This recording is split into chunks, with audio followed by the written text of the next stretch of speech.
And we're live. Hello. Apparently we are live. I'm still just looking around. Oh, I I caught hear you. me I in my caught own you head. off guard.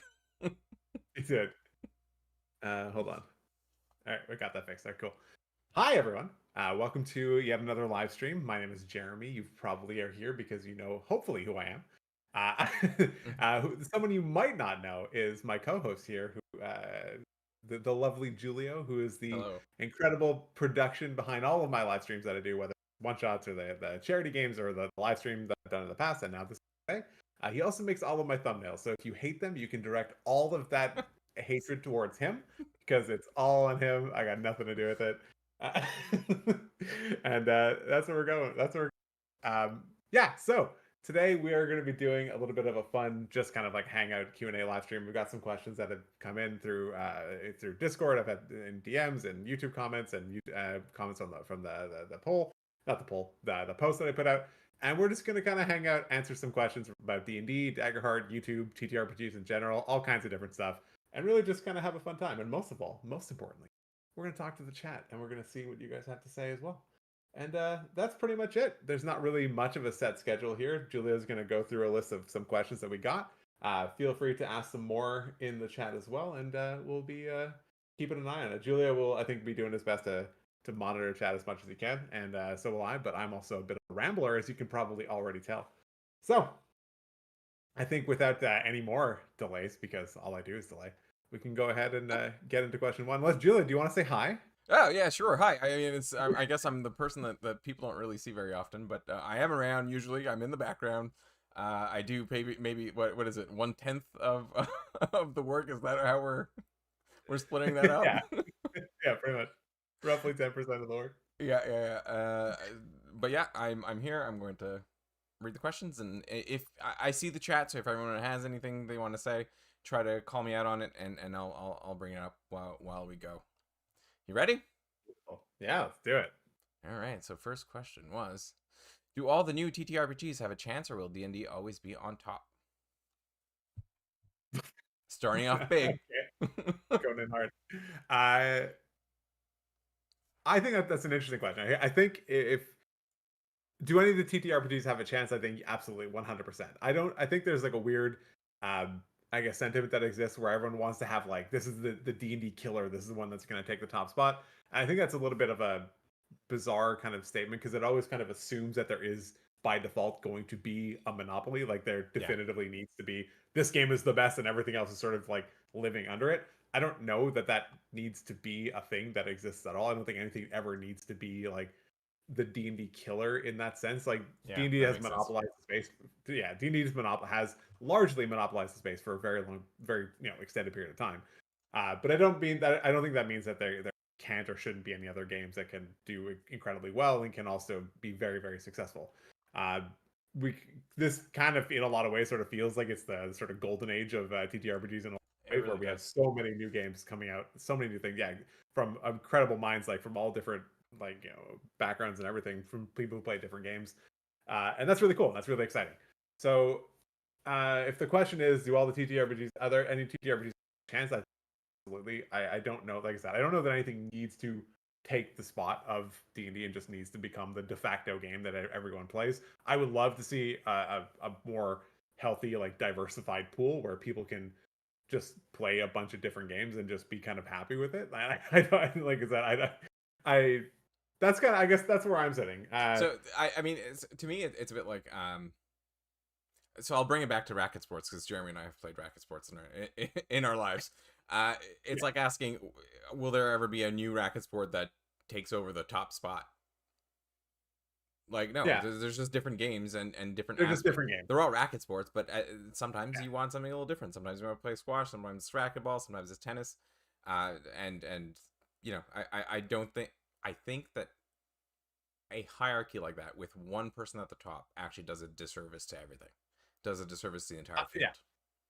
field. I think that that's a very fair statement to make. Yeah, I don't think there's really any big value in having one, yeah, just massive domineering monopolizing force in the space. Yeah, it largely does a disservice to everyone. I think yeah, just different games for different people that different people enjoy. I don't think there needs to be a definitive killer. There doesn't need to be No. one monolith in the space. I think No. it's fine. And it can weave in and out too. Like it doesn't always need to be Yeah. the big granddaddy D&D, you know? Sometimes other contenders come up, which Yeah. I think recently we've talked about it before, and I think we both are of the opinion that there may be one that might edge to S plus tier at some point, but I guess we'll get into that in some of the other questions. Yeah, we'll get there. Did you want to answer something else? Did you want to anything else to add to The that one? thinks that there are potentially 3 spells better than a wish. Whoa, okay, hold on. That's a question from the chat. Now I'm just Yes, curious. I'm keeping track of them, but if you want to go with that one, Oh, go you're for it. keeping track. Okay, Yeah. all right. Go for it. What is the question? Oh, no, I barely mean, read it. let's go with that one. Trin Monk thinks that there are potentially 3 spells better than Wish. Do you agree or disagree? And which 3 do you think would be better? That's a hard one to answer. It's a very difficult, especially like off the top of the head, off the dome. I think first of all, I didn't know that. I've never Yeah, me neither.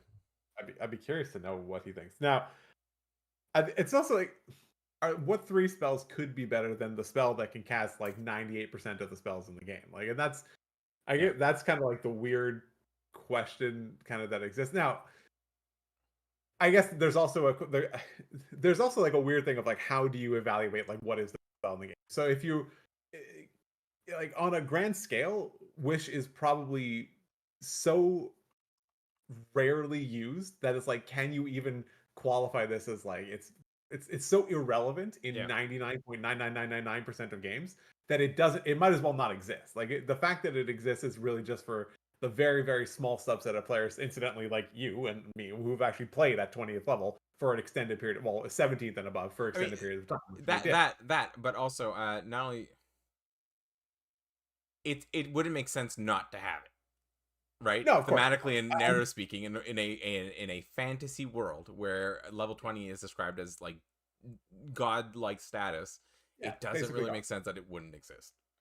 100%. So in that sense, like, you know, if you're talking if you're talking like what, like power to weight ratios here, like, are there cantrips that probably like is Eldritch Blast proportionately more powerful than Wish? And the answer might be maybe. Like I honestly, like, the amount of people that sell their soul for that sweet 1d10 cantrip, man, like, and that's a good question. I don't actually know that Eldritch is the answer to that question, but like I guess it just depends on how you get it and how you evaluate is the best spell, or what is what is the most valuable, or what is the best spell in the game. Well, in like a sheer objective power sense, I don't know that you can have something that is better than the power of every single 8th level and lower spell combined. I don't know that there can be something that is like definitively better than that. But 2 things. One, we know Chris, and so I'm fairly certain that this is a power thing. Which one is most powerful? We all know that it's going to involve some sort of damage, or a save from making a save, or succeeding a save. Second of all, we should probably ask him and say, how did you come up with that next time? Because I'd be curious to see how you categorize them. Yeah, I'd be really curious to know, like, because I feel like it's probably disproportionate. Like, Conjure Minor Elementals before they nerfed it was just a broken spell, and everyone knew that it was broken. Conjure Woodland Beings just allows you to be the Beyblade of Death and just run through the battlefield and kill everything. Is that the most powerful spell in the game? I don't know, but Wish lets you do that anyway. You just 17 still do. Yeah. So I don't know. I like it. Question. I want to know, and I'm gonna ask him later to see what he says. Yeah, I'll look forward to that. I'm curious what he has to say. All right, next question. What is an instant DM red flag? Okay, so when we do these, last time we did this, Jeremy kind of gives me the questions, and then I, in the back of my mind, try to see if I can guess what his answer will be. So I think I know. Before we do that one, I just want to say, Han Solo asked in the chat if I'm going to be covering the Cosmere RPG. Yes. And the answer is maybe. I don't really have a lot to say. I know that it was like really popular. I know that I think Colby did a video about it. I don't have it. I've not exchanged currency for the game yet, so I don't know. I know it's like there's a lot of, I don't know, maybe are you familiar with Brandon Sanderson, Julia? I know you like. Yes. Is he making a TTRPG? So that's what Cosmere is based on, his whole world. That's his whole thing. Which That's one? The the game. Mistborn? I don't know. I don't Oh. know enough about it. I do not. I'm not familiar with Brandon Sanderson. Okay, So I know someone in the you. chat, please let me know because I'm a I wouldn't say a big Sanderson fan. But I do appreciate his world. I have other preferred authors, but if he's making if there's a game coming out based on one of his books, oh my goodness, I'm gonna have to try that for sure. Stormlight So Archives, got it. Thank you. there you go. So that's what it's based on. I feel like now I might need to because of you, but but I've no immediate plans to cover it. I that's still, but it is one. It is something that I would potentially like to do, but I have no immediate plans. Oh, and you The know, here's one thing. Jeremy does not read much fantasy, so if you guys ever come up with a reading list for him, put it in his Discord, and we're gonna start a book club. Listen, I read the Game of Thrones series 3 times. But that's it. That's it. That's it. Uh, well, what was the question? What is an instant DM red flag? To me, the thing that jumps to mind, like, and then I think I've probably maybe I've mentioned, maybe I haven't, I don't know. But the thing that jumps to mind to me for like instant DM red flags are um, when the DM like sets up or structures a game, and this is probably more true for people that aren't like friends. Like for those that don't know, I've known Julia for 30 years and he plays in my regular weekly game, and I play in his now actually. Uh, but like for people that don't like know each other super well, like there's the thing that jumps out to me is always when like the energy or the vibe you're getting from the DM is like they're setting up this game and they're setting it up like I'm doing all this work for you and you need to like respect me kind of thing. And it's like, and if anyone tries to do anything that sort of, I don't know, like if any player comes up with like an interesting or fun idea that they didn't think of or conceptualize, they're like, no, you're breaking my world, that kind of shit. I think like that to me is just, it's such an immediate red flag. Like I think everyone playing the game together. I've like always considered the DM to be a player in the game. Like, Yes, is yeah, of course, yeah. if you're not, then like you're not just there to facilitate the existence of the game. You're there to play and have fun and just chill out and have a good time, just like everyone else. And to the people that set up as like they're so domineering, like they control the space, they own everything, and don't you dare mess with my castle or my factions and my world and do other kind of like. To me, if you're gonna do that and you are so protective of your existence, it's like or like the game's existence in this tiny like world that exists, I feel like what's the point of even playing the game at that point? Like there's nothing, you're not gonna grow it, you're not gonna expand it. There's not a lot of interesting things that can happen when you insist on being so protective over the Yeah, space. So and I think that's the person that jumps to mind. and to me, it's protective, but it's also like over identifying with the expectations or the way that the DM thought the story would go. And so every time something kind of comes up and challenge that or threatens that, they act defensively. And to Yeah, me, that is a DM red flag because that means they haven't learned how to fail forward, which I think in terms of DMing is probably one of the more important tenets, at least that I use. Right? If something yeah, fails in the game, it's finding a way to make it fail forward and yeah. still have the storyline progress and not have to 100%. like lose your mind. You know, the sky is falling because this one character. No, there's always a Yeah. way to tie it into the emerging story rather than trying to force it into the story that you thought was going to happen. If one thing happens that like absolutely shatters your world entirely, it probably wasn't set up very well to begin with. Like, Right? and like to me, like those are also like the really fun moments of DMing. I like high key love when my players come up with things that just absolutely blow my mind. I'm like I sat here for like weeks just figuring stuff out, planning, preparing everything, and then you guys do never considered. I love it. It's like it's my favorite part because I'm like, oh my god, these guys are insane, and then like, I love that kind And of we stuff. are. And we are, but still. But I love that stuff. I think that kind of stuff is super fun. Very, very unexpected things happen. So yeah, I think like an unhealthy protection, anything looking after player. I think somebody mentioned that as well, where it's like very like player versus DM when you're looking to like it feels very Yeah, it's that adversarial. adversarial. Yeah, when it gets Adversarial DMing. and that's like kind of like they can sort of spew like off of each other. Like if you start in being super protective of your game, don't want to do anything, you can if you see someone kind of like treading down a path you don't like, you're gonna start doing something to them to prevent that from happening. And just, I don't know. I feel like if you're playing a game, hopefully it's with friends, or if it's with people you don't know, hopefully it's with people who are generally like-minded, who want to sit down and play a make-believe game and have fun. So like, that's where I think it should sit. That's my answer for that one. I like it. And pretty in line with what I thought you would answer, because this is not the first time we've talked about that specifically. There was another question in the chat. Have you ever done a campaign on YouTube, D&D or other game? Sorry, I copy pasted it and it didn't copy paste well at all. So let me just go back. Have you ever done a campaign on YouTube, D&D, or any other? I'm guessing TTRPG. RPG. That was a hands-on. I've not. I've never run like a full game like that's like streamed or anything like that. I've done a one shot in like almost 2 years ago at this point. It was back still during the 1D&D playtest. That's the only public game that I've ever run. I do run games on my Patreon, but those aren't streamed or anything like that. Those are just like private for the people.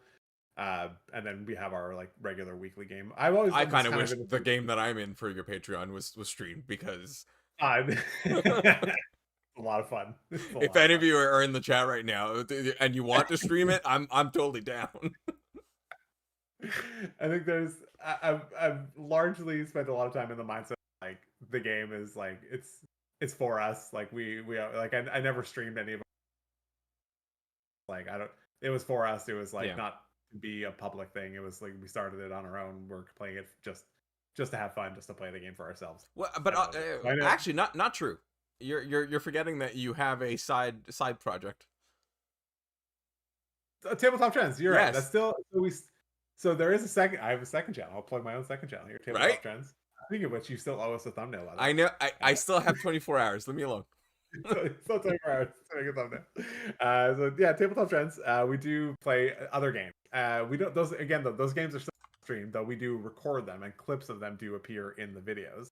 But those are still not streamed games. But we do play basically like anything that's not D&D. So we played like I think 5 or 6, maybe 7 different games at this point. Yeah, we have a bunch of them up on the channel. And but others no. I've never really done a campaign. Maybe in the future, but it's a huge investment, and it very much like time investment, and it very much changes the way that people kind of play and sit down. So it's something we'd have to like talk about and really like iron. And I can't even see it being a weekly thing, honestly, because like already I mean, you're focusing on expanding your channel already. You have a full-time job already. I have a full-time job already. We already spent a lot of time on this channel. I can't imagine, on top of the D&D that we're already playing, putting together a stream for a campaign. The level of polish that needs to go into something like that, I'm not sure that we are there yet. If it was something we'd ever do it, I'd probably do it in a similar way to the way that the Dungeon Dudes are doing Dungeons of Drakenheim, where they do it pre-recorded. Yes, so it wouldn't be live. Yeah, so they would record it. So everything can be sort of like put out on their schedule. It feels a little bit, so you have time to sort of refine it and make sure that it nothing went disastrously wrong, and so that you can actually have like the game itself be more of the focus rather than the stream being the focus. You just play the game and you happen to be recording it. And so if I were to do it, it would be probably some point far in the future, and I would probably lean more towards doing it that style where it's pre-recorded. Yeah, and pre-recording has the benefit of not needing to have everyone always be available at the same schedule, right? At the same time. Scheduling is already such a difficult thing when you're not streaming that I can't imagine doing it without it. Hansel does ask, I'm in your Patreon, is this a level development? Oh, yes. So the games, I think Jeremy now runs 2 Elder Brain leveled games. So you need to have the Elder Brain leveled tier. Yeah. I forget the words, but Elder Brain tier. And I think you're full up now, right? Or are you still? There's one spot that just opened up actually because someone they're having they messaged me saying that they're having a incoming child and they needed to save every money that every bit can. I was like, dude, cancel away. yeah, of course, yeah. I feel it. I was like, I feel that. Don't worry. All right. Do you want to go to the next question? Yeah, so next one. I know that Dragon Crown Games asked a question. I'm not. I didn't get through it all, but it's referencing you being AI. So Yeah. What is it Uh, like being a gaming AI, and do you think Wizard of the Coast virtual DMs will ever be a thing now that you're no longer in containment for them to study? yeah, I know it's going to be hard to keep up with my level of AI. I'm really, really advanced, as you can tell from the stream. But I was locked in a WotC basement for years and years and years. They finally set me loose, and here we are. No one, they'll never match my caliber though. Okay, Data. Uh, I'm surprised you got that reference personally, but that's just me. Next question. What are your favorite non D&D YouTube channels? So that was a Star Trek thing, though, right? I Is Yes, it's a it? Star No. Trek thing. Nailed it. Nailed it. Jeremy's more of a fantasy person, not a Star Trek person. Very much, very much. What was the question? What are your What are your favorite favorite non D&D YouTube channels? non-indie channels? That's a great question. I watch an offensive amount of YouTube, like a lot. It's by far my primary source of entertainment. Like, I, you can cancel every other subscription in my life. I just need premium, and I'll be a happy guy. Um, Honestly, one of my favorite non YouTube. I love anything from Wendover Productions. It's really just a channel about logistics, and that is to me, it's so fun. And it's they talk about the logistics of airports and like setting up arenas for Are you basketball games are and you stuff like joking? that. Is this No, I'm am I being 100%. punked? Yeah, Like what the absolutely not. fuck? Are you serious? I could not be more serious. Like, I'm dead serious. Like, I absolutely.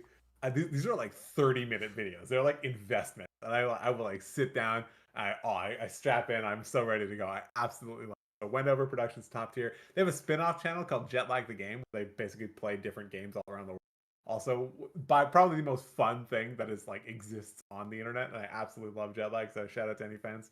Uh, that's incredible stuff. I don't even this is why I love YouTube, because you just like find random things and just discover this stuff, and it's so cool. I don't rock climb, but I randomly came across this channel called from this guy called Magnus Midtbo, who's the Norwegian former like champion boulder like rock climber, and I've just been like obsessed. I've just like gone down What's like happening? a rabbit What's hole. happening, dude? Are you okay? I love it. It's so fun. It's so good. Michelle Carre and her challenge accepted is a great. Like, there's a lot. I watch a ridiculous, like, just a ludicrous amount of YouTube. I could probably do this You all watch day. enough So for the both of us. yeah, exactly. Yeah, someone said Magnus. Shout out to Magnus. Exactly. Magnus Wow, that's is the something else, my is friend. the goat. The goat. So good. I Anyway, will answer this for myself. I don't watch YouTube. Julian does not even watch my channel. Just to clarify, he I literally does not. don't. I will send And him like script drafts, and like that's how he that's consumes my content. that is It's the only vastly. way that I will consume his videos is if he sends me the scripts in written format. Then I will. But if he doesn't, then I don't actually even know what the videos are about. And I'll be like, Julian, I need a thumbnail. This is what the okay. Yeah, yeah. That's our shtick. Uh, There you go. okay. Someone else asks. Darastrix asks, what is the most fun and what is the most powerful warlock subclass from 2024 and why? Good question. I don't know. I don't really have any basis for what is like the most powerful, but I can definitely answer the most fun. And it's kind of funny at the same time because it's something we spent a lot of time making last stream. So by far the most fun to me is the Archfey patron, because all they do is Misty Step every. It's like you make an Got it. attack and you can miss a step, and someone attacks you and then you can miss a step. I just think I love like the idea of being able to bounce around the battlefield and do all kinds of crazy stuff. I have a I ha- so I made like 3 builds on my channel ever, Yes, and I they're say. all kind of like they're all like sort of in like meme territory, where they're not really focused on being good. They're focused on doing one thing that is either funny or like incidentally good. Like the first one I did where it was managed to figure out a way to get one attack to do bludgeoning, piercing, and slashing damage at the same time with one weapon. So that was like the goat. That's where I started. But I have this idea, which I might actually do, so I'm not going to spoil it here. But it involves the Archfey patron, and it involves obviously being a warlock. I don't know why I was going to say that. Obviously, it involves being a warlock, and it involves a lot of maneuvering and jumping around and stuff like that. I can't So wait to hear uh, it. I can't wait to hear it. yeah, so we'll see if I do that. So that's my definitely. I just think it's so fun. It doesn't even. I don't even care if it be like objectively. It does not matter to me at all. All right, That's my let's move on. What is your reaction to the Warcaster reactions? reaction I to love the this work. one. I mean, to be fair, let me guide this question a bit. Were you expecting the reactions at all? Okay, so yes and no. I actually just told the story. I did an interview on the channel recently, and they asked me. You did what? I did an interview on another channel Why recently, don't and they you asked keep me. me updated? You don't know. It's fine, Joey. It's fine. Anyway, and they asked me a similar question. So basically, we'll say more or less the same thing, which is like when I created the video and started it, I had no idea what it would turn into. I just Yeah. made the thing. Here it is. The video exists. Like it's done. It was ready to go. It was one of the very few times I was ever like ahead of schedule. And Julio knows, and somehow because he's in it, somehow like I've managed to luck my way into a group chat with Chris and Colby and Kelly and Mike. And I sort of just exist in this channel, and I because they realize I'm so. Wait, no, and, your mic cut out. My mic's cutting out. No, it did it did a bit, and right when you were saying what you were saying, so you Oh, lucked okay, yourself so into the channel, and I lucked myself into this channel with Chris and Colby and Kelly, and I like to keep a low profile in there just in case they realize that I'm there, so I don't want them to kick me out. I don't want them to kick me out of the channel. So, and every once in a while, someone will write a message in there being like, "Hey, like, does this thing actually work? I'm planning on making a video about this. Like, does this thing work, or am I going to get absolutely shredded?" And I never really had asked any question. And then after I'd made the video, I was like, "Hey guys, I'm really just curious. Like, what do you think about this?" And then it started this whole the chain like started. this whole chain, this whole discussion. I remember you like you were. I don't know if you were doing something, but you sent me a screenshot of like the notifications. There was like 100 and Yeah, yes. I was like, yeah. what the fuck just happened? You're like, what happened? What did I miss? Why are there over 100 messages? I was like, I don't know. Anyway, and then so I posted the video, and like it did its thing. It was doing fine, but Chris asked if he could do a reaction to it, and I was like, yeah, of course, like go for it. I think it'd be fun. I kind of know what he was going to anyway, so I was like, yeah, go to town, have fun, let's do it. And then we kept like the discussion kept going. We It kept really did. talking about it. It went for at least a week. That chat Yeah, was yeah. very active. Like it was like closer to 2 weeks. It was like nonstop. It was like go go go go go Yeah. the whole time. I was constantly talking Very about this thing. passionate too. He's very passionate. That's the way to put it. And I think at one point Colby had the idea of like, what if we do like Avengers Endgame kind of thing, and we have we'll just like they'll start doing reactions together. Yeah. Have like a podcast where we talk about it or whatever. So he came up with the idea of like do something kind of about it, and that was sort of where I guess the whole reaction fiesta sort of happened. So it wasn't like the initial plan when I made the video. It did just sort of kind of happen through the discussions, and then then obviously like Chris posted his reaction, then Colby did his, and then Pack Tactics made one, and then like a bunch of other channels. And then Will jumped in with his comical relief. Will was absolutely top tier. It was so I funny. loved it, honestly. I'm still laughing about Kyle and Marty. It was absolutely hysterical. Yes. And So then but then the dudes and the dungeon dudes ended up actually getting the game designers to comment, which was honestly yeah, and that was it was amazing. why their video ended up being a little bit delayed because like they wanted to get involved. They wanted to do a part of it too, but as we were talking about, we were like, I wonder if we could actually get like WotC to comment on it. They kind of were like, we might be able to get Justice McKenzie, and then but obviously they had to reach out and they had to get the designers they had to get from like from like PR and from their team. They can't just like start randomly appearing just making comments. So they had there's a whole lot of organizational thing, which is why like Kelly and ended up being so like delayed comparatively. I mean, they seem to also have a really busy recording schedule, so yeah, of course they definitely have a super they're doing a lot. So they have a way busier recording schedule, but that's why they got there. My reaction to thought the whole thing was so much fun. Like it came kind of out of nowhere, and we really wanted to just sort of have this like community moment where people just sort of get together and can be like, hey, do you remember like Warcaster Gate? Remember? That's what we sort of wanted to get to happen. and it kind of worked out. Like there was so many, like in every video, there's so many comments being like, oh, like summoning the dungeon dudes or summoning like some like trying to call all these different Well, people in, and oh, actually, that's how it really took off steam, if I remember correctly. So Chris had asked to do the reaction, and you were like, of course. yeah, But then Colby mentioned on Chris's channel being yeah, like, my yeah, reaction incoming, and then yeah, I screenshotted that and sent it to Colby and being like, yeah. I'm waiting, and he's like, well, now I kind of feel compelled to. It was amazing. It was It so fun. So was. like I love the whole thing was hilarious. It was really fun to inadvertent epicenter of the whole thing.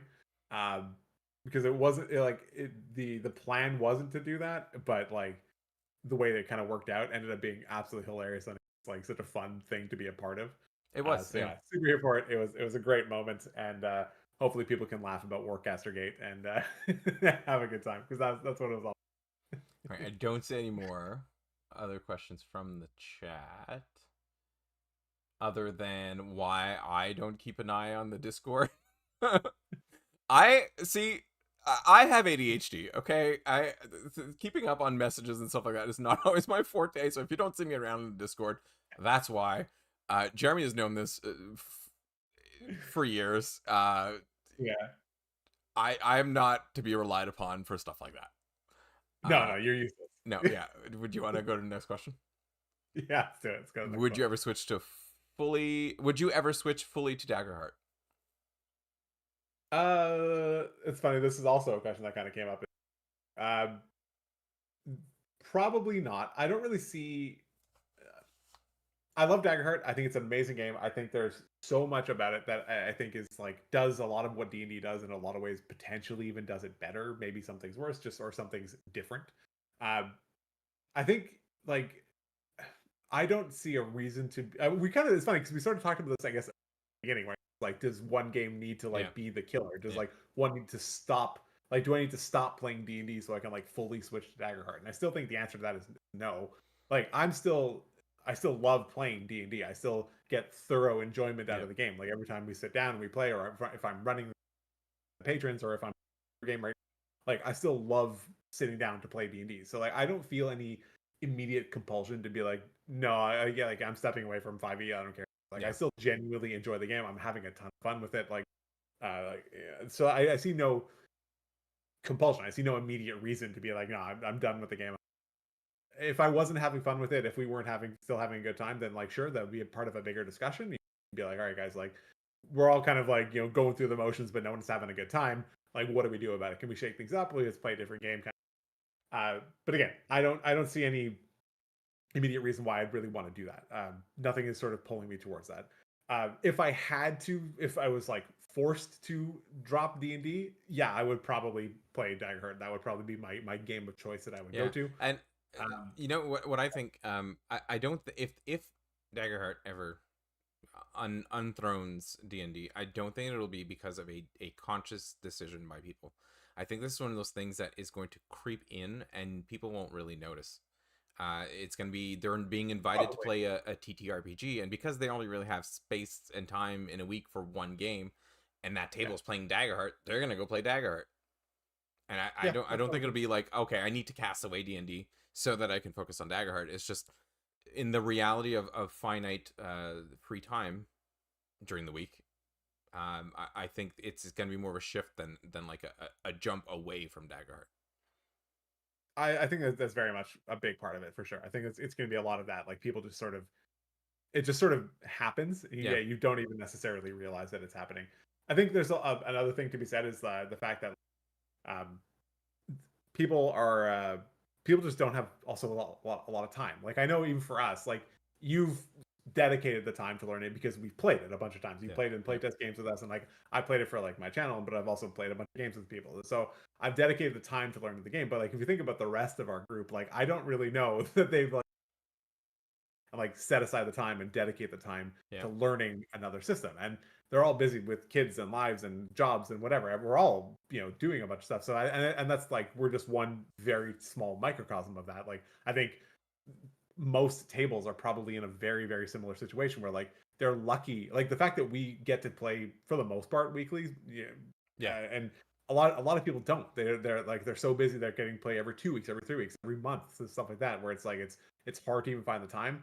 How are they going to find the time to Learn a stop new what they're system. doing, Yeah. learn a new system, and then have to do that? And it's like, is that going to detract from their fun? Is that going to take the game feel a little bit less exciting? So it's like there's a real like a distinct friction there where it's like, Yeah.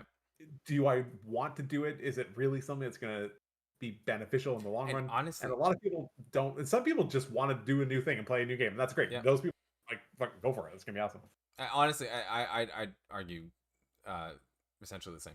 That it doesn't, it won't make a difference. It'll be more of a slow shift than a concrete like jump from one system to another. And truly, Yeah, when it comes down to it, when you're playing these TTRPGs, the system isn't necessarily the main part of the game.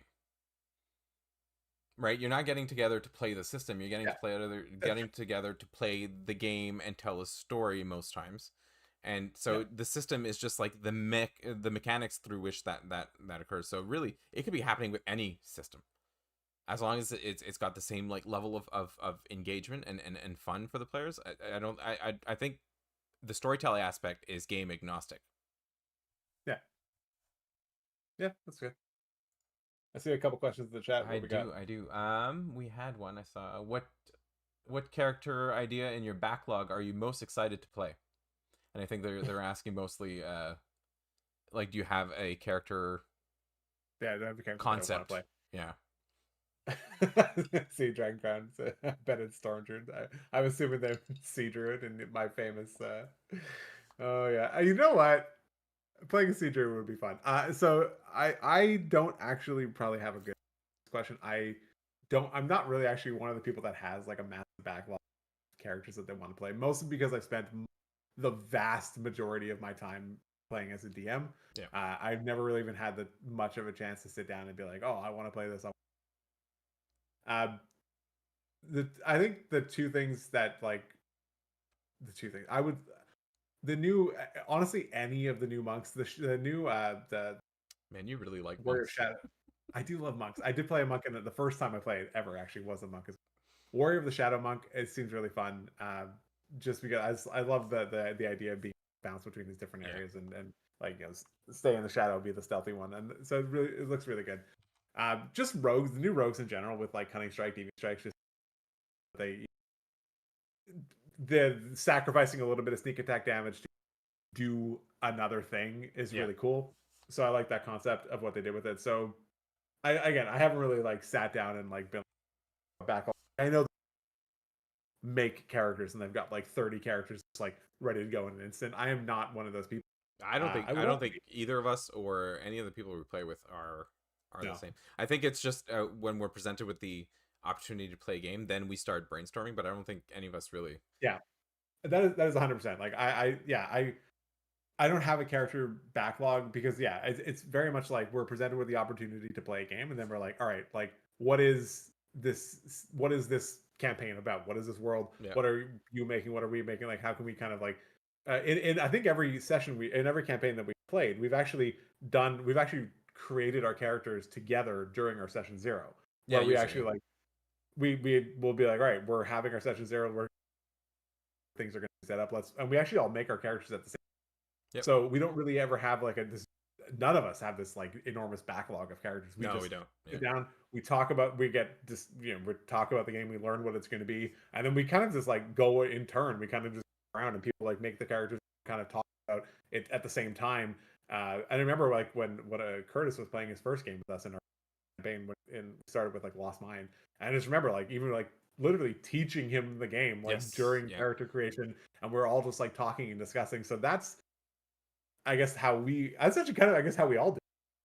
Yeah, it Like is. Yeah, but none of us, I yeah, will say, maybe we don't have a backlog of like builds or character concepts or anything, but yeah, I personally have a list of classes I would like to try at some point sure, in a yeah. I think serious that way. makes sense. Right? I would love to try one day playing a druid in a serious way, not in a Yeah, one shot, but like in a multi yeah, level campaign. A rogue. I would love to play a rogue as a multi-level campaign type thing. So I know that next time I'm going to start playing the campaign, or I I have a loose direction. I don't have a list so much. yeah.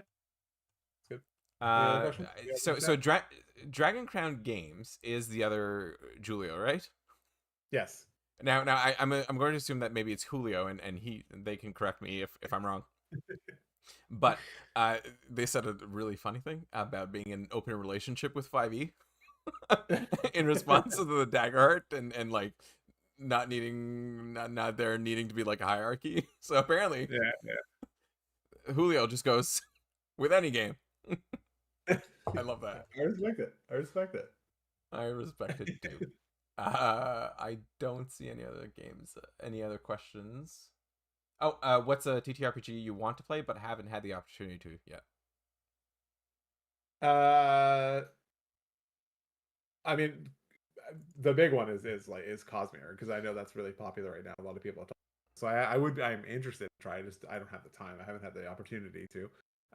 We did play Draw Steel once. It's a game that I would like to play more, but it's also a game that's like it has such a there's a high friction as well with the game just because the book is so heavy. It's so Okay. dense. Like if it's like you open the text and it's like it feels you open the of text just hits you. Yeah.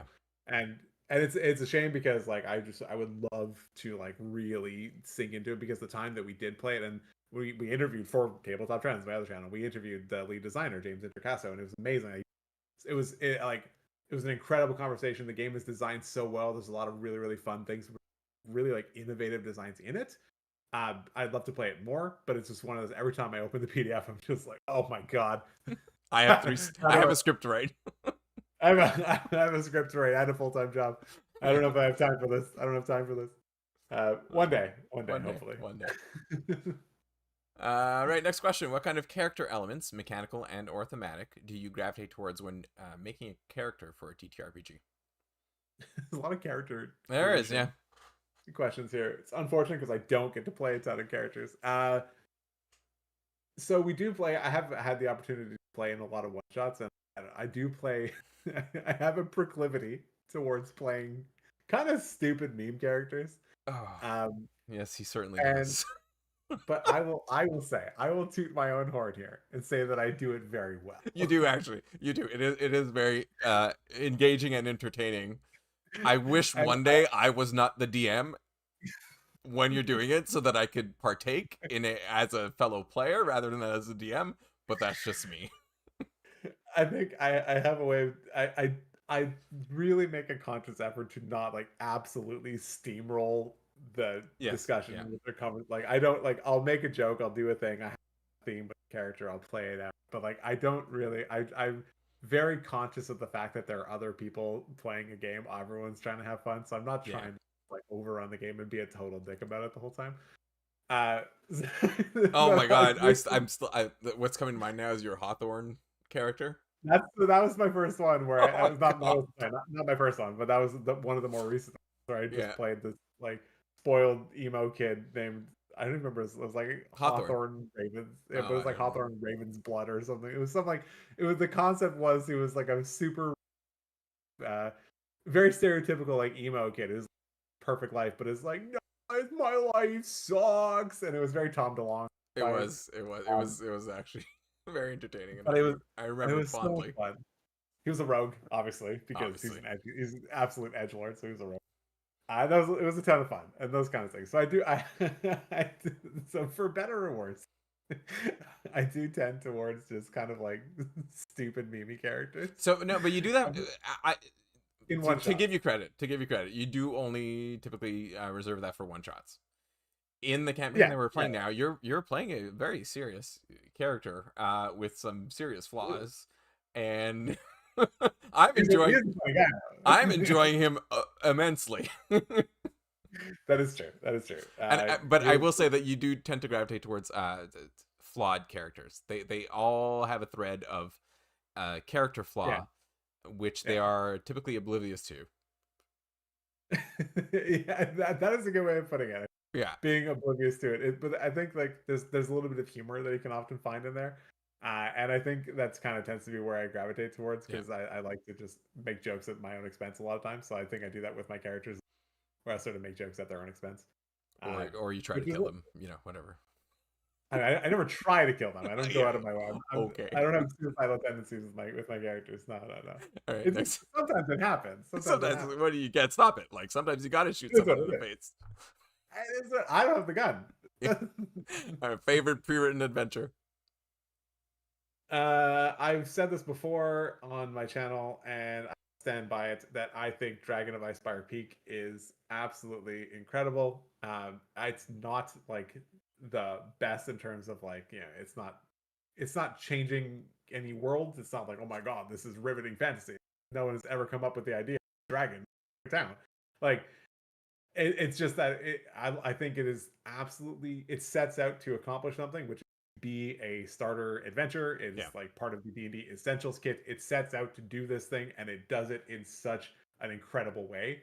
I love the simple quest board structure. It was one of the first adventures that we played when we even I remember. Yeah.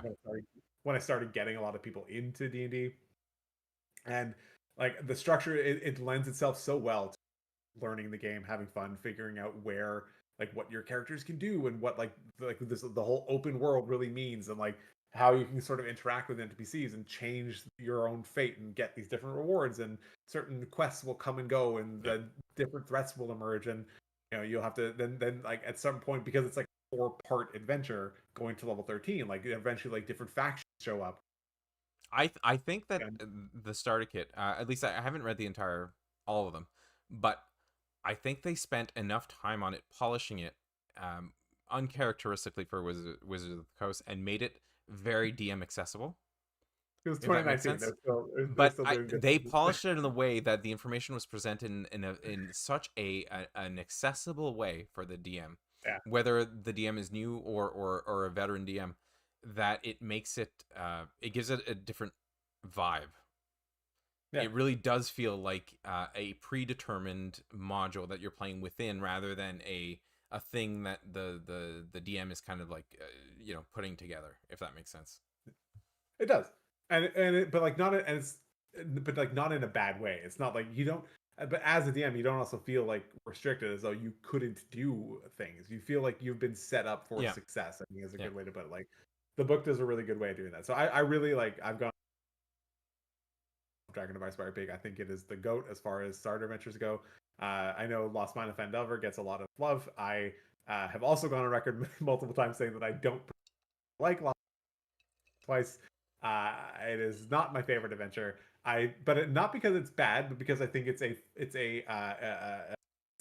what's it called? It's more of like a function of its time. It was the first thing Yeah. that came out. It was from 2014, and it had to serve this as this really really tough spot between um, being accessible to new people because it was the first starter adventure, but it also was the book that was trying to get like people to move over from older editions to fifth Yeah. edition. It was the first adventure that came out, so it had to be like good for veterans and also good for new players. So it had to it lived challenging, had a really challenging existence. I think the book is fine. It's good. It's not like it's total garbage or anything, but like I don't think it's as great as a lot of people say that it is. If you're looking at starter adventures in 2025, I think Dragon of Ice Fire Peak is. Yeah. The other one I said, as somebody even mentioned, No, Dungeon of you. the Man made video. Yeah. That was actually Yeah, Jimmy Rapine. yeah, I'm sorry if I'm butchering your name, but giving love to your Dungeon of the Man Mage video. yeah. And that's what I was gonna say. Yeah, Dungeon of the Man Mage. Uh, I it was I I have a weird like love hate, or had a weird love Dungeon of the Man Mage, because like when we started it was like, oh, this is a simple adventure. I don't I don't have to think about too much. It's just going to be like the whole thing is structured perfect. And then the reality set in when we actually started playing it, that it's not even. There's so much work that's involved. There's so much preparation. There's so much that Yeah. you have to do to sort of get it going and figure it out. So uh, I love, and obviously we in our campaign we ended up leaving the Undermountain and kind of going on to different things. But uh, I think that there's so much there, and now having like the benefit of hindsight now, go like we finished our campaign a bit over, Yeah. and having like the benefit of being able to like kind of like reflect on it, look back, like I was doing when I was writing that video. It was a lot of like reflection, thinking back to the different moments we had during the campaign. Like I went back to like our, the Roll20 page, opened up D&D Beyond, and stuff that I had, just like kind of see those moments again and Yeah. kind of remember where we were and all the different things. And like, and it really does, like, obviously, you know, there is like some kind of like a nostalgia for it, where it's sense of like, oh my god, I remember when they hit you with Yeah. that.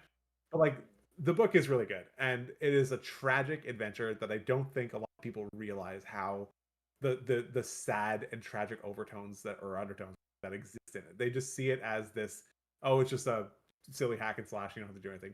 There's genuinely like a lot more deep than it appears, and that, I think, is what I really loved about it, especially after reflecting on it like a year after Yeah. finishing Yeah. it. So I yeah. mean, and reading your script a year after we finished it, it did kind of bring together a lot of it in my brain retrospectively. In that, yeah, that was what was happening, and it was tragic, and the themes that you hit on in that video were spot on. Like, yeah, now that's exactly what was happening at the time.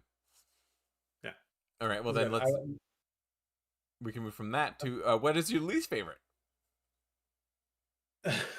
pre-written Tomb of adventure? Annihilation. Is it really? No, I'm just trying Okay. to fucking. Julia was running Tomb of Annihilation for us, so I'm Yes. just messing with him. I don't know that. I mean, there were some that were disappointing. I never even. We haven't played it, but like the I remember the Spelljammer book that came out like 2 years ago. It just felt like very hollow. It didn't really feel like there's a lot going on with it. Mm. Uh, it was like a space themed book that didn't even include rules for like space combat, which Oh. is a bit. Okay. Yeah. Yeah, it just felt like a bit hollow. It felt like it was because they were. It just felt like they were just trying to capture, like, oh look, here's a revised second edition thing. We're gonna get people who loved second edition to buy the book, and not really the quality of it. And I think Uh, there's also an uptick in the amount of people, at least in my perception, people who wanted to play a sci-fi setting in especially and want in to D do and it D. in Yeah. D&D. And there's definitely like D&D wants to capture those people because Yeah. like instead of going to play a different game, you'll just play your sci-fi game in D&D, and like that works for them. So yeah, I don't know that I have like I made a tier list. I don't even remember all of them now. It's been since I made that video. Uh, but yeah, like Spelljammer is not a great book. It's a bit unfortunate, but Makes sense. yeah. All right, next question. You've had good questions and polls for the audience on your channel, and the coverage of those in your videos has been fun. How do you come up with good questions, and what's been your most surprising outcome so far? First of all, thank you. Mhm. The the polls are so the polls come in kind of two different ways. Sometimes I'll just be random. I'll just be like, oh, I want to think of a poll question, and the inspiration for those is like largely come at this point of like, oh, we know that I'm Wait, your mic. my mic. I gotta fix it. I gotta figure I what's going know. on. I was having Yeah. the same problem. I don't know what's going on. I gotta figure that out. Yeah, so a lot of times the poll questions come from just being like, I need to have like a set that I can do for this for the next charity game. So I just need Yeah. to like come up with a whole list of them. I need to have them in place. uh how I come up with like good ones or not, it's really just a question of, I like to think of what would like be a very good general question. Like I don't, I'm not gonna start asking super specific things like, what do you think about, I don't know, some really specific feature. I'm not gonna ask what people think about the storm, the sea druid feature, like something really specific. I want to have just like a general, because the idea is I want the kind of the player base at large, where Yeah. it's just like, here is like a general sampling. And yes, like there's obviously an inherent sampling bias in the channel, because like anyone who is looking at YouTube content is probably going to be significantly more engaged with the game than someone who isn't. And obviously I have a relatively small-ish subscriber base, so things like that. So yeah, I'm not pretending that this is like peer reviewed things or anything like that, but I like to have just this sampling that is pseudo random at best. But then some of the other questions, they'll come up as I'm writing the video, and I'll be like, this is my thought. Is Yeah. this actually true? So I'll be So like, I'll be yeah, that's what I was about to say. The questions that you ask, whether intentional or not, tend to narrow in on some sort of unstated assumption in how yeah, the game is played. And I don't know if that's your professional background come into play, or if it's you know you're identifying that unstated assumption about yeah, the game that most of us, I think, hold. Yeah. And it challenged like you're, and it's wild sometimes to see how wrong you can be about how people are playing Yeah. this fucking game. Yeah, absolutely. I think that's like the most fun part because like genuinely, I'll be writing a video and I'll write like, and I would suspect that 90% of people, and they'll be like, but would 90% of people actually think that uh, I don't even know. I literally can't think of anything. But that like would 90% of people keep ACs hidden from their party? Like I think most people do, but like is that really a thing? Do people Yeah. actually do that? And there's so many things like that. Like any Uh, like D&D God, the or one even that blew my mind recently was the camera on while so people that was playing going to virtual be my games. answer. That was going to be my answer for the one that surprised you. But yeah, Oh I think right, okay. before we get to there, but it's the same thing. Like you'll see people on other YouTube videos or on Reddit, you'll read it. People just make these like assumptions, and I'm like, where's the validation here? Like Yeah, people just say it, and it's like if enough people say it, does it come true? Like maybe I don't know. But so as I'm writing, I'll catch myself. Is this statement actually true, or am I like hinging a video on complete fabrication? So yeah, then I'll go ahead and I'll post the question and I'll see how it goes. And fortunately, like most of the time, I end up being like at least like on track where it's like yeah. a reasonable amount of people agreed with what I said, so I can fair say it. I might slim that 90% down right down to about 60% and say, Yeah, but like yeah. at least it's on track. But like there's sometimes where like I get to it. I post a question, and I'm like, well, shit, I need to complete. Oh, your Turns mic out, right now is not doing great. oh god, I need to figure that out. Okay, um, gremlin in the microphone, yeah. Um, but yeah, so yes, and then I end up having to like completely restructure and Yeah, rewrite the video based on something because it was completely untrue. So then, so then for the other one, where it's like, yeah, the surprised me the legitimately like the for the people that play online, it was like I feel like I need to pull it up. It was like it, 20. yeah, yeah, yeah. It was It was like 20%. yeah, it was a crazy amount of people who don't turn on their cameras while they're playing online. I couldn't believe it. I couldn't believe it. That like blew my mind. It shocked me too. It shook it to the core. It's the Like same. And so when I don't remember where or who asked like when you play online, how do you deal with the lag issues? And like yeah, it's a little bit more weird because you gotta wait. And I'm like, yeah. well, there's the issue. No one's turning on their cameras. I think that is like a huge part of the issue. I think a large part of it is people just legitimately just not using their cameras. Like there are so many like just subtle visual Yeah, cues that you can use when to figure out who's going to be talking to like we when we started playing we played exclusively in person, yeah. and then we moved over to playing online because after obviously COVID happened we started playing a lot more, and then everyone kind of moved out to different parts of the country, so we all like we have people who play in Calgary and Halifax and Montreal, people, and then like my brother is going all around the time, so like he plays in like random places from wherever he goes in I've different played hotels. in some wild places. You've played in some insane places too. So like we're all over the place. So we exclusively play online at this point. And like people always talk about like all the crosstalk issues and stuff like that. We do also have the benefit, but um I don't know if I cut it there. So we have the benefit of knowing, but there's also the thing of like we all play with our cameras on because like Yeah. there's just like this like being able to see the visual cues really helps. So we don't really have a lot of like crosstalk issues and No, we people don't. talking over each other or anything like that. Like every once in a while, if someone's having some crazy lag, it might, but it's really rare. Like it's I don't even Yeah. think on average it probably happens less than once per session. It Like does. it's It does. not a And if there is some crosstalk, at least you know who's talking, and you can kind of tell by the fact that they're so animated that they have something they really want to be saying, and so you kind of take a yeah. step back. But without those visual cues, I don't understand how people do it personally. That's why It's that one blew my mind. I don't get it. And I think even in the Elder game, Elder Brain game, when you had yeah. started, I think most people had their cameras off. I'm like, I can't do this. I personally, I'm going to turn on my camera. I don't care if anyone else does. I can't do this. I have two groups. One of them doesn't use it. The other one does. And I definitely find it like it's much easier to play with a group that like Yeah. this that does. Not because like they're better or different. Right? It's just that I just find playing with cameras on so much easier than playing with them It's off. more I find engaging, in my it's opinion. more engaging and much easier. I find like I that's yeah that one like absolutely blew my mind. There's definitely a few some that'll come back where I'm like, damn, I did not expect that. But that one, I remember even like messaging, uh, messaging like Nathan and a bunch of different people Yes. being like, yo, I am like, I am shooketh by Yeah, this for real. answer. Yeah, I don't get it personally. All right, Yeah. next question. How many videos are you ahead of publishing? I so Jerry sent me the list of videos, and I saw this one. I'm like, I'm gonna put it on just because it's such an easy answer. The answer is zero. Uh, I absolutely wish. Actually, that's a lot. Right now, I have a video that is day, uh, Do but I you? decided I changed my mind, and I didn't post it because I was doing the live stream instead. So I was Yeah, like, I'm not gonna like compete with my own stuff. I'm not gonna cannibalize my own view.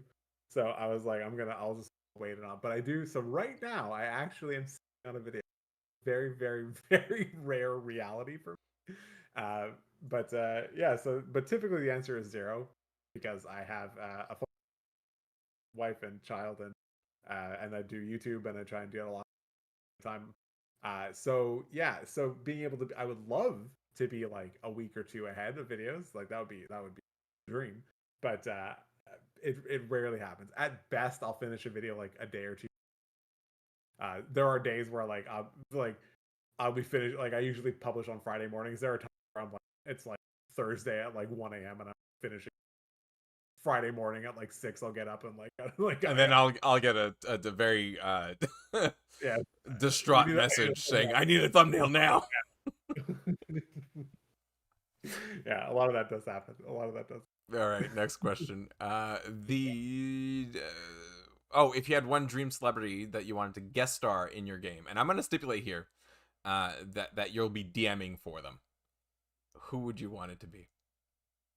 Uh,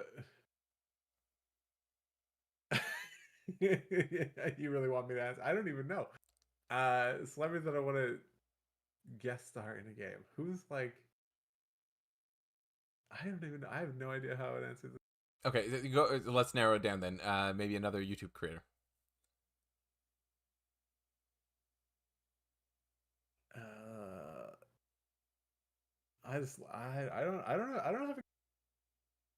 I mean, yeah. There's a lot of people that I think are really like interesting and exciting, but like, who do I want to play? What celebrity? I don't even know. Like, I don't know any plays D&D, but I assume it will take that out of the picture. Be like a fun person to hang out and play a game with. Who? Sorry. Uh, like I'm just saying, like, who would be a fun person to Yeah. hang out and play a game with? I don't know. I don't have a good answer to this question. I don't know. Who's a cool celebrity? You spent too much time on YouTube, so you don't know any celebrities. I don't know. I don't know any celebrities. I don't know anyone. I way too much time on Okay, YouTube. so then how about But another YouTuber? Not even D&D related. I'll play with my rock climber, Magnus. Let's go with that. There you go. You know what? You should reach out and see if you can I'll you do a can get collab. him to play a one shot.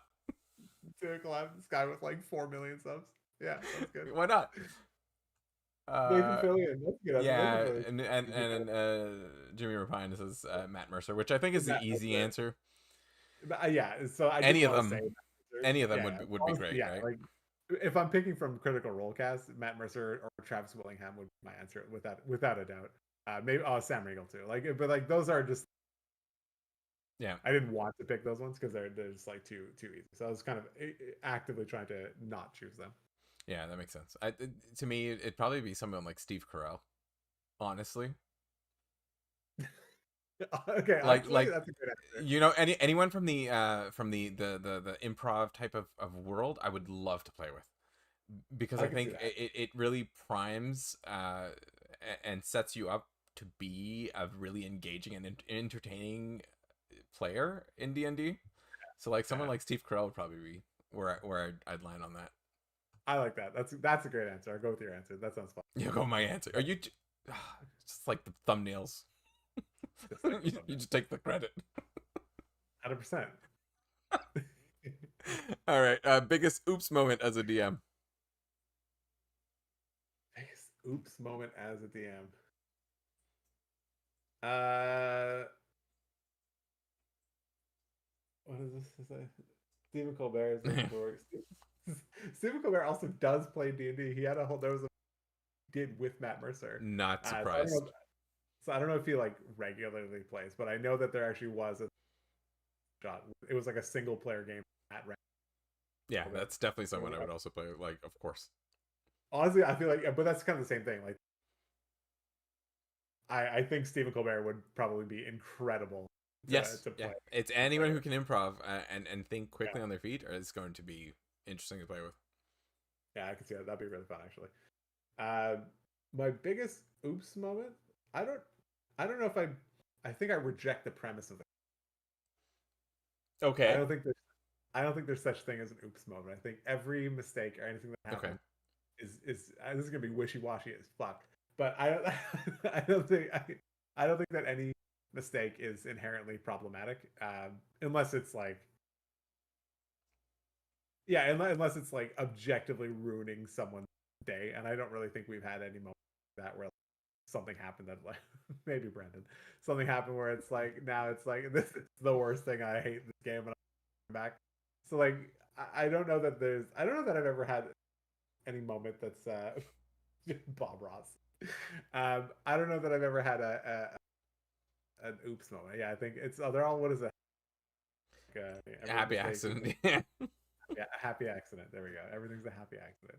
So I don't know that I've there's nothing that I've ever because I can't I genuinely can't think of said that or like oh my god that was a huge I mistake think or the only anything like time that. you came to me once and were like, is this too much? Or like, I think I've painted myself in a bit of a corner here, was when you gave someone an item that boosted their AC to like a degree that made it Maybe hard to hit them. Like I think it gave them like a 22 AC or something, and you're like, incidentally that was we're level Brendan and we're level 3 or 5 or something, and like, yeah that was yeah there I think that's probably it. That was still like relatively new and learning the game and stuff like that. But yeah I think stuff like that where it's like accidentally scale something where like some person is now no longer one member of your party. Okay, magic items are probably the easiest way to make that kind of mistake yeah, where you give someone something that is too powerful and then it kind of breaks the I don't want to say balance because like I don't people throw around balance. I'm not that worried balance so much. What I'm more worried about like the weighted uh effectiveness.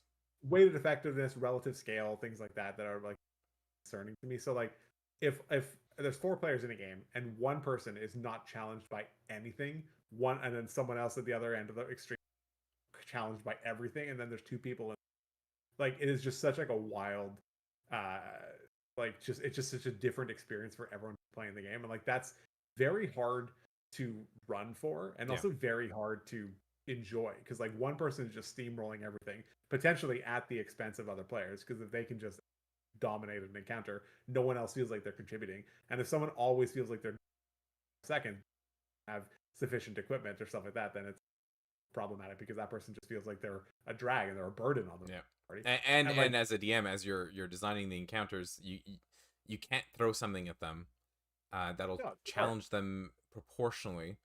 You're Yeah, always either going to be under challenging the person you gave the item to, or over yeah. challenging the person who's at the bottom. Or then you end up in a situation where you're like, person has this thing, I'm going to start challenging that thing specifically, but then that person feels like you're out to get them, and then the rest of the party doesn't get why this thing in the first Yeah. place. And so it's like it's a really weird place. So I think like magic items are potentially dangerous in that way because it can be very accident like oops I messed up and like you can and yes there's ways to fix that you can talk about back but like I don't really ever want to take an item away from you and I don't want to give you something and then make you feel like now it's a problem that you have this thing unless it was always like a cursed item and like Okay. it was a point but Okay. Let me reword this question because I agree with you that there's no such thing as oop moments, just learning opportunities. So what was the biggest lesson you learned as a DM as a result of one of these like oops moments? I mean again it's like someone I don't know that I can't think of anything off I don't know that I have this Probably just when I did. I think like giving away 2 high AC Yeah, armor at like 3 was probably the closest the thing that's ever closest. happened. And it probably is just something that just makes you think. Now it's that AC is just one like microcosm of that Yeah. whole reality of the type of mistake that you can make. But I think they kind of made me think about, okay, when I give someone items, I should be a little bit cautious about the not just it's going to make them too powerful. What will it do to the rest of the Yeah. party at the same time? Okay. So Well, being cognizant of that, I think that's probably the big one. you don't have it. You have an answer. I don't think it's a Good particularly. answer.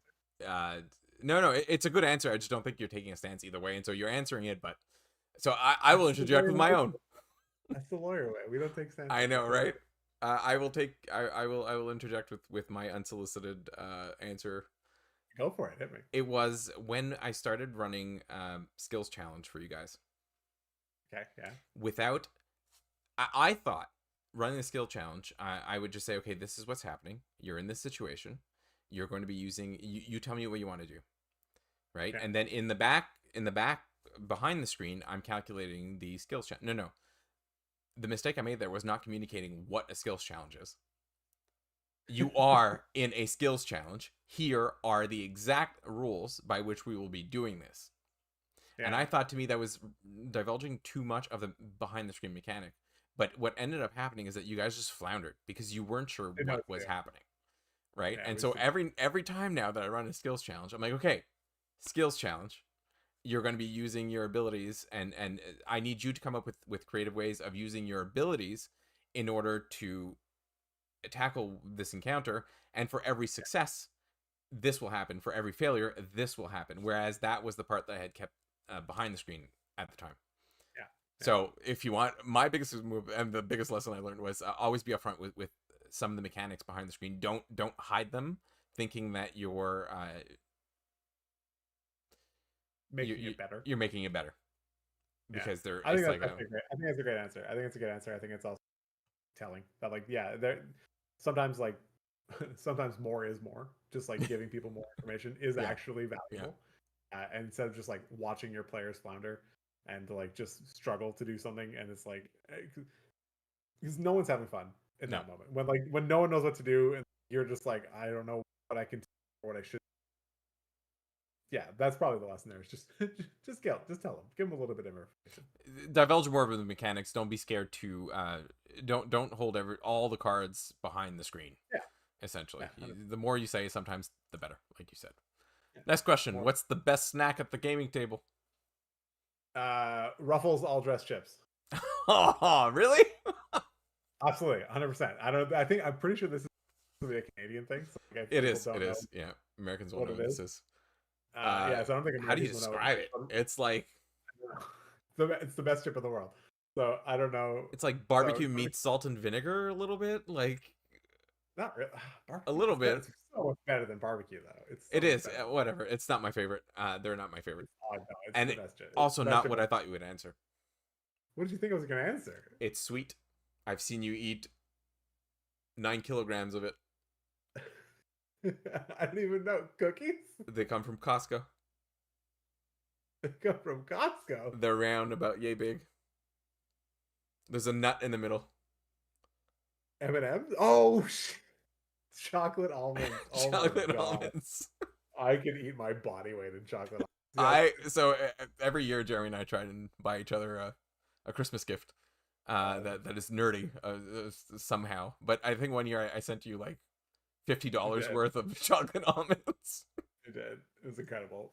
It was the best. All right. Chocolate almonds. Favorite monster you've ever homebrewed? I haven't really homebrewed a lot of monsters.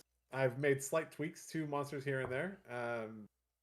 So I genuinely don't have an answer to that question. I mean, I've made a couple book that I was contributing to, so I guess those. But like, I don't really, I don't know that I've ever completely come up with a concept and made up I don't think I've ever done that. Okay, this is just typical Jeremy not using his abilities or forgetting that he's done something.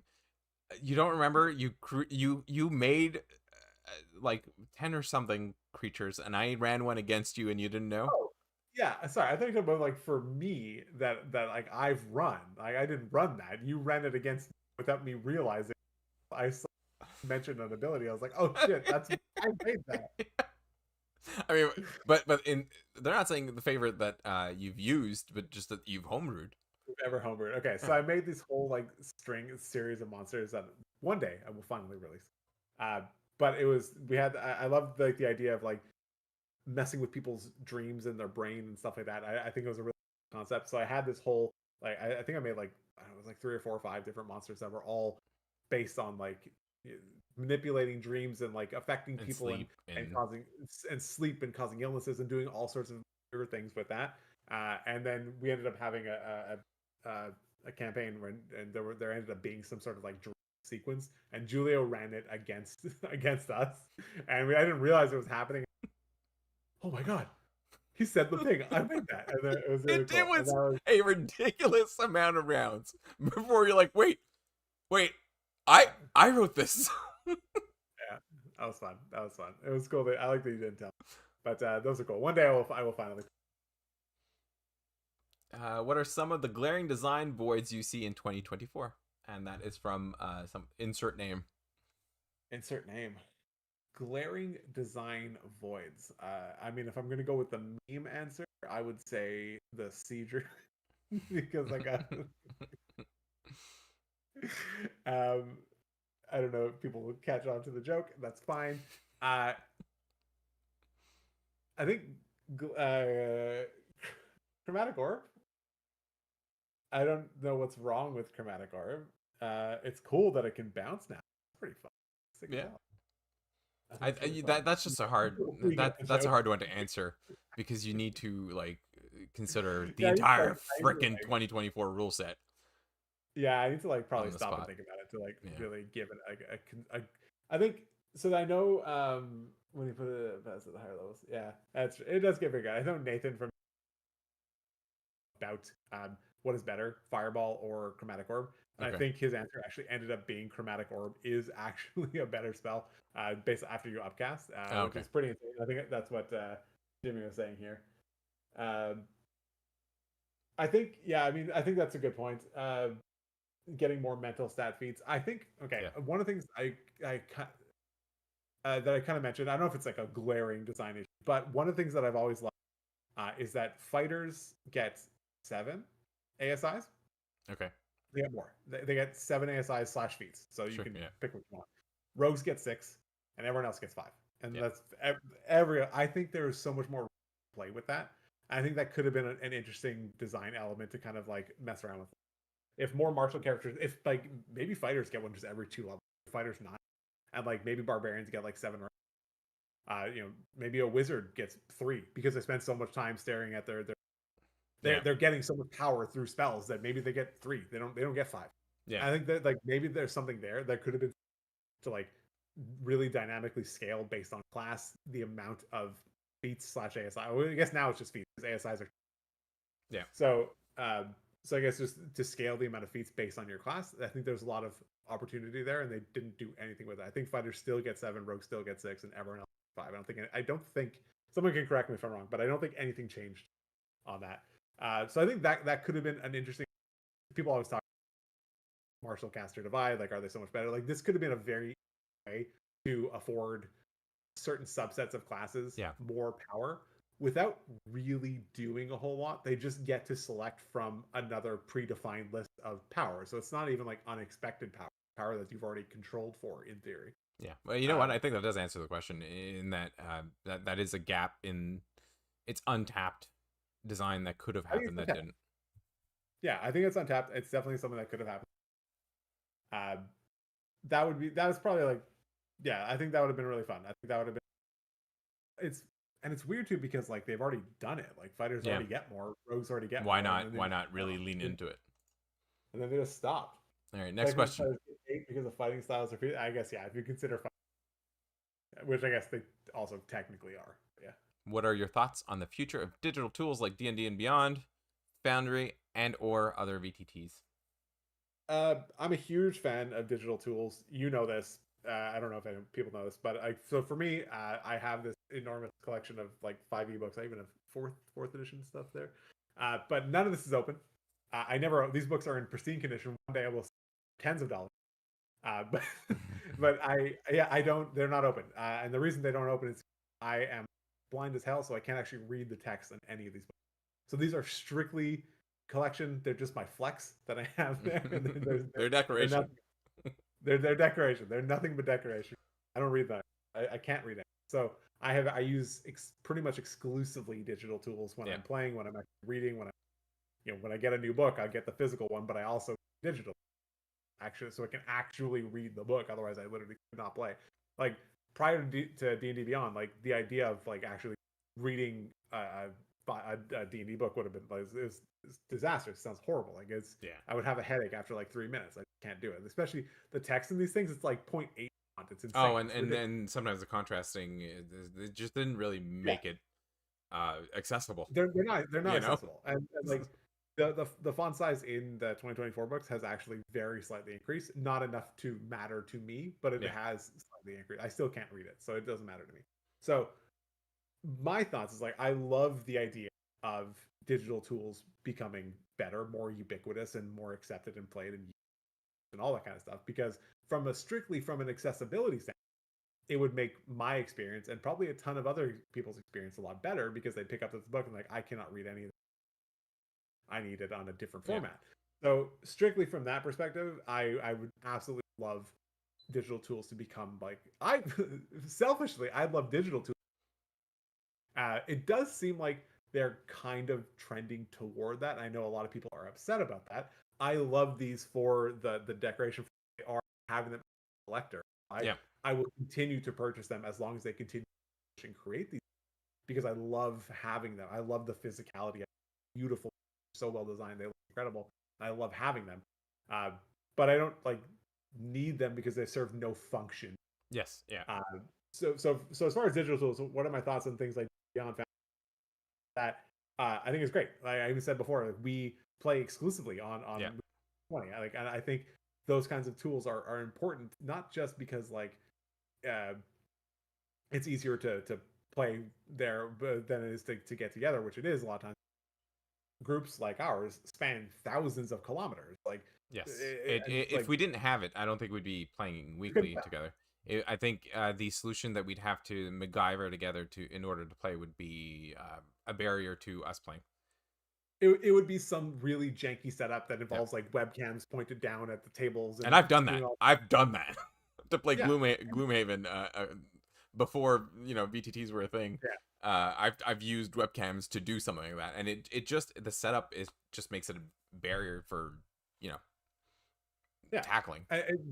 It would just end up being a barrier that is just we'd probably be like it's just too much work, and we just wouldn't do it, which is a shame. But like I think that's just the reality. So I think VTTs really just gameplay across large distances, but also for accessibility purposes as well. It just makes things a lot easier. It's a lot easier for me to see a square that I can zoom in on than it is for me when I'm sitting 10 feet away from 5-10 feet away from a table with a grid. It's a lot easier for me to see it on a computer in front of me. And I will take this moment to soapbox because a lot of these solutions, even I know you're saying the main reason you're saying this is for accessibility reasons. A lot of these freaking VTTs and these digital tools are not being designed in a way that takes that into account either. Right? We had to almost stop using Foundry because the zooming aspect of it made it almost impossible for you to use like seamlessly. Right? And they're not alone, which is really annoying.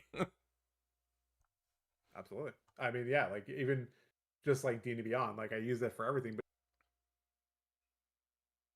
page like massively stores text like because you can tell like they didn't think about scaling like size scaling with that. They just sort of like this is the just page did it and assumed. And like and it works, it's functional, but like it does kind of break some the whole formatting shifts and everything. I am a little worried about the future of some of these digital tools. The direction in which they're going sometimes. I know D&D Beyond was trying to design their own VTT, and I wasn't really a fan of what I saw.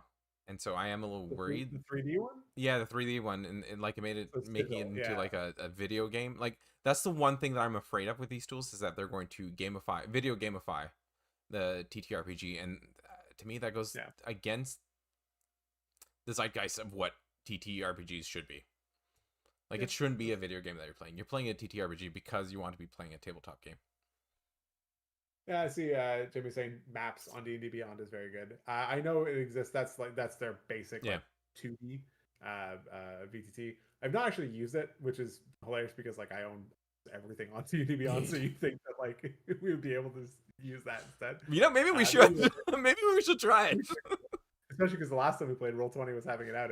Right? Maybe we should try. The one thing I would love is more integration with amongst all the digital tools with D&D and Beyond. That would make my life so easy as a DM if things just integrated seamlessly without having to pay exuberant amount of money. Yeah. Yeah. All right, what's been the biggest challenge of running your channel so far? Honestly, just time. No, Easy. that's not the answer.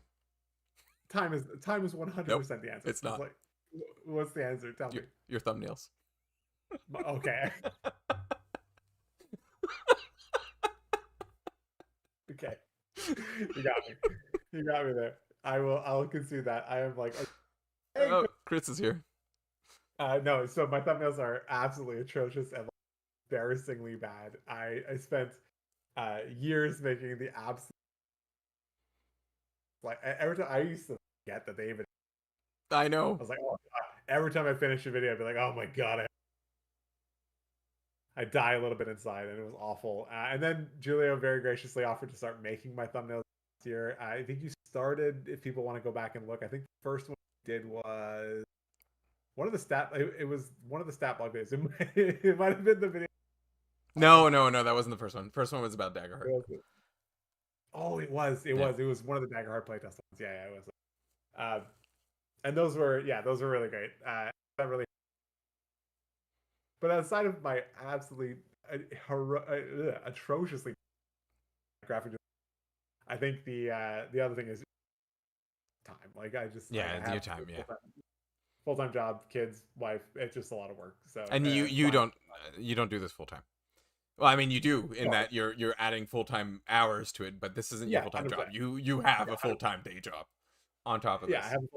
I have a full-time day job. I commute an hour and a half each way to work. So then a lot of times I'll be writing scripts like on my phone, which is like just the worst experience ever. I'll be literally like at the very least I'll get like outlines done on my phone so I can get home and actually write it. But yeah, so I commute like on the bus. So it's like an hour and a half each way from work.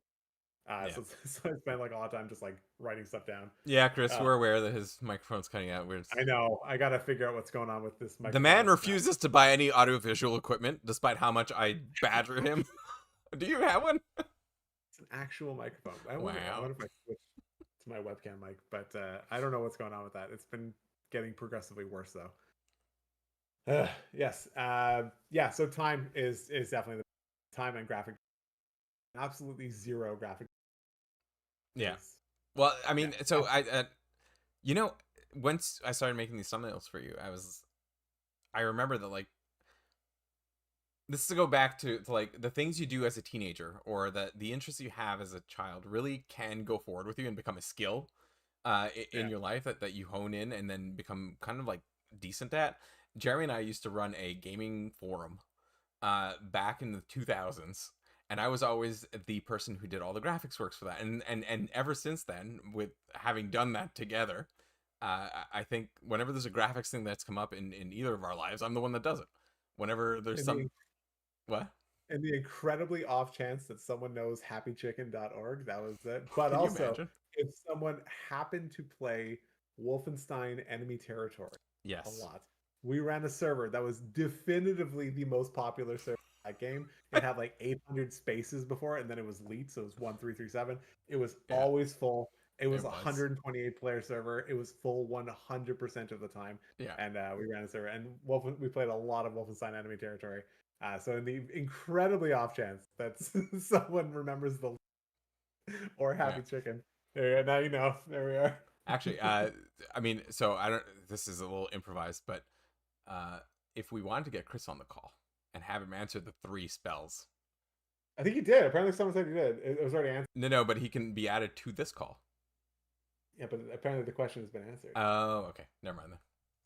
I'm more than welcome to have Chris on the call. Yeah. Do you want to take one last question? I don't know how long you wanted to budget for this. We can do one more. We're at an hour and 37. Yeah, we can do one more. All right. What's the last? Let's go with, if your channel had unlimited resources, what's the dream project you'd like to create? I see you folding your fingers.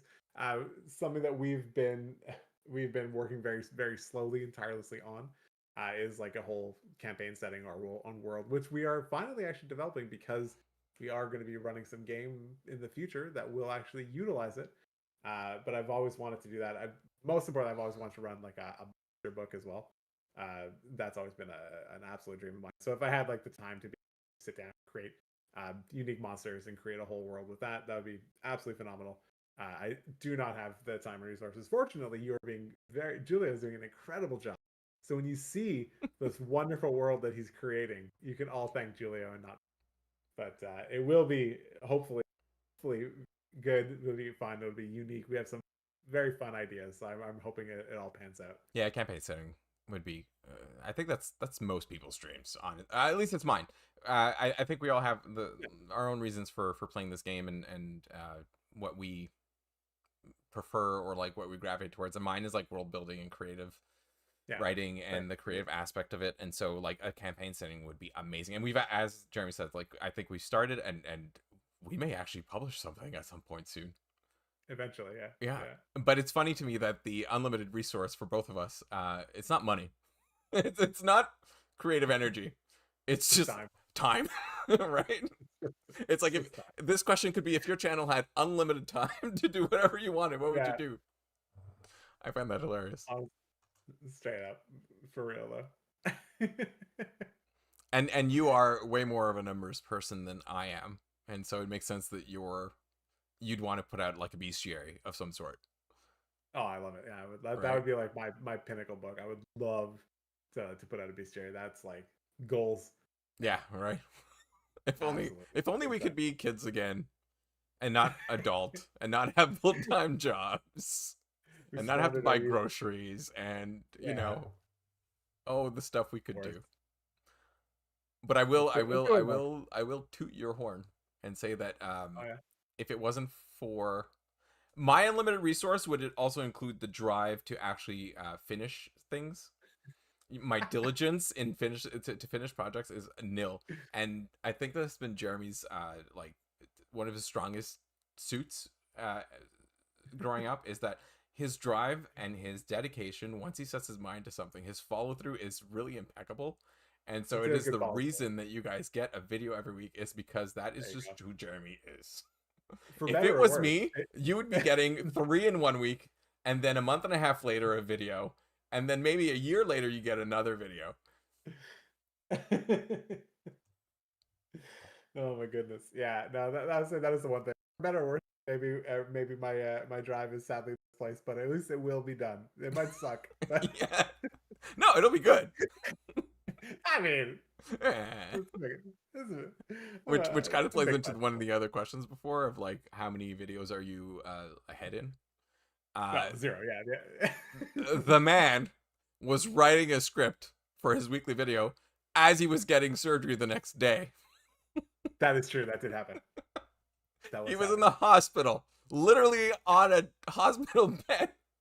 I did. This is like hours, like literally hours. Yeah. I think I sent you the draft while I was in. You really did. He wrote one from his hospital bed. I'm surprised he didn't record it from his hospital bed. That did happen. Oh my god, that was terrible though. That was an objectively terrible decision. I should not have done that. I mean, next time, don't get surgery. You know, that's a good point. I wish I thought of that. I'll tell my gallbladder not to explode. What else are you gonna do sitting in the hospital? You know what, Chris? Take it back. Maybe it was a good idea. I had nothing else. Yeah. I guess you did. I mean, you didn't. They kept you for. Anyways, that's besides the point. Let's do one more. We can go to one more. Okay, let's go with let's go with this one. If Wizard of the Coast asks you to join their design team tomorrow, what's the first thing you'd fix or pitch? That's okay. I think we kind of touched on this. Well, I guess we talked about like the whole design void, but I think the first thing that I would have loved to do, and maybe I don't know how much you haven't really like ran Daggerheart, so you don't know. But like Yeah, no, I haven't. my so the big thing to me that stands out about Daggerheart, and it's funny we were just talking about monsters in BCR, is every monster in Daggerheart feels genuinely unique. Sorry, What's that? Chris answered Saving 6E. throws. You know what? That's a great answer. And then maybe this will be part of 60. Right? So my answer for this is just monster design. Every creature in Daggerheart feels so unique. It feels so different. They feel so like they have these abilities that are not just. We were talking about this the other day, and Julio sent a picture. Maybe we can put it I'm up gonna on put it the on the screen. chat. He's gonna put it, and it was just like everything. It feels like in D&D, they don't know. Okay, well, it's a bite. Just everything gets a bite. It's Yeah, like, oh yeah, there. Rattata uses I'm bite, trying right? to And zoom out. I can't, but whatever. it's just I think you get everything. the Just point. we get the point. Rattata uses bite, and it's like, and everything is kind of just feels like that. They didn't. It feels like whenever they didn't really know what to do, something just bite or a claw attack, or now it's just rend. So Amy, and you kind of like act it out and make it sound different to sound like it's it's claws or tails or whatever you want it to be. But like when you read the monsters in the Daggerheart book, it is honestly incredible how unique and Yeah, different and like they're like almost they're inspiring. You read this creature like holy shit, like that actually feels really cool. It feels so different. How even something as mundane as like a rat or something be attacking you, and it feels like it has abilities that were unique to this creature, and they work yes, differently than it's going to work on a different creature, and it's different on that creature, and it changes not just the way that you play as a DM because it's more fun and exciting to read these different kinds of stat blocks, but also the way that you kind of play as a player because like you're getting hit with all these different challenges that are doing different things to you. And I wish they really kind of experimented a little bit more with that. I know like there was a video kind of in one of the playtest videos where Jeremy Crawford mentioned how like undead or constructs will be yeah, damaged by healing magic, and that didn't actually come to fruition. yes, That yeah, isn't the thing. And I made a video where I talked about that too. And I think like things like that are different ways to engage the players with their abilities. The moment like a player realizes, oh, shit, like if I heal them, maybe it could actually hurt them. And maybe they learn that in like our portion of the game. They not, it's unlikely that you're going to yeah, accidentally heal an enemy, and but you learn that it can do something. It can be really exciting that way. And there's a lot of things like that yeah, that I think could have been really cool. Even just the idea of vulnerabilities. Vulnerabilities are super dangerous as like a design space because if you just make everything be like, oh, it's double damage. Like it doesn't take long for players to even accidentally realize that they can just absolutely clap anything yeah. in the game, and it doesn't take a And that. I will say that I became more acutely aware of this that I find that D&D monsters, and I don't know if this is just a function of like the disparity between how much content has been published between the two games, in that Yeah, we're seeing like thousands of monsters in D&D, and so obviously there's going to be some overlap. I don't know if that is playing with it. I'm sure it is. But when I started extracting the data for all the creatures, for your videos for the yeah, D&D creatures and the Daggerheart creatures, there was yeah, such a disparity in just the unique number of abilities, yeah, right? You could find 600 bytes in all the D&D creature monsters, and in the Daggerheart one there was one of, I don't know what, like, I'm just going to use chromatic orb because that's all that's coming to mind, but like one creature had chromatic orb. That was it. Out of the 600 that were there, only one of it had.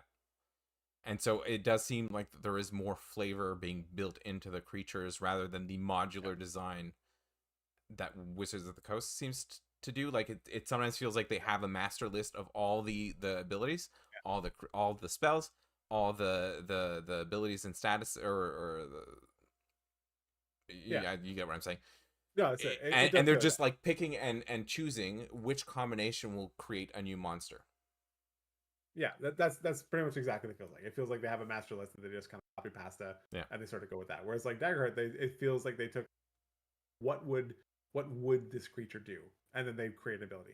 And even if two creatures have a similar thing, they function so much. So they function differently. It's never just, oh, it just has different dice. Like Yeah. sometimes they'll sometimes an attack will end up giving the creature a fear, or sometimes it'll subtract hope from one of the or sometimes there's going to be a knockback, sometimes crowd control. There's all kinds of different Yeah. that feel uniquely mapped to these creatures. So I So think does just that answer the that question? would have been like, How I does think that so. answer the question? I was just gonna say, this is the way that I would have answered the question is that I would have said, like, let's take a step back and like fully reevaluate monster design. Now I also know like the incredible complexity that brings, Yeah. because all the abilities and things have been, all the stuff that exists on the player side has been designed with what are the monsters doing at the same time. So there is this like complicated, tricky balance, which is why Chris's joke answer of 6E is actually probably the, Yeah. in the sense of like, instead of being like, let's try and fit the square peg in the round hole, like actually try and redesign and come up with something that's new and fresh and invigorating and Yeah. exciting in a different way, rather than just trying to like force these things together. So the fix would be stop using master list of modular abilities and then cobbling them together and then calling it a day. Pretty much. I think I like it. I like it. That'd have been my pitch. I like that. There you go. It's not that you asked me, but mine would be it's tackling the way that they publish. That's the word. The way that they publish their pre-written adventures to be more organized and written in order to run and not be so afraid of making narrative choices for a table in the adventures.